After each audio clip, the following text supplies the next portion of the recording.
6 মাহ আগতে বনাইছিলে, এতিয়া ভাঙি গৈছে, কাম ভাল হোৱা নাই।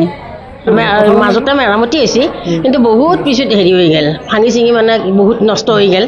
হৈ যোৱাৰ পিছত মানে বহুত দিন পৰি আছিল, পৰি থাকি এতিয়া বৰ্তমান হৈছে। হ'লেও মানে যিটো মানুহে বেচিলে সেইটো সুবিধা পোৱা নাই, দৰ্জাগিলা ভাঙি চিঙি গৈছে, কামটো ভাল হোৱা নাই।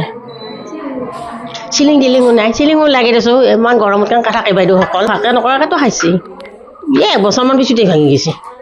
কিমান বছৰ যায় আৰু 1 বছৰতে যদি ভাঙিব লগা হয় কিমান হেৰি হ'ব। এনেই লেট্ৰিনটো বনাই থৈ দিছে।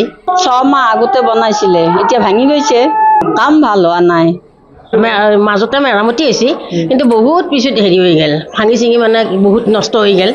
হৈ যোৱাৰ পিছত মানে বহুত দিন পৰি আছিল, পৰি থাকি এতিয়া বৰ্তমান হৈছে। হ'লেও মানে যিটো মানুহে বেচিলে সেইটো সুবিধা পোৱা নাই, দৰ্জাগিলা ভাঙি চিঙি গৈছে, কামটো ভাল হোৱা নাই।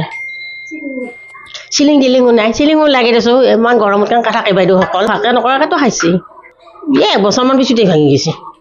কিমান বছৰ যায় আৰু 1 বছৰতে যদি ভাঙিব লগা হয় কিমান হেৰি হ'ব। এনেই লেট্ৰিনটো বনাই থৈ দিছে, একো সুবিধা নাই।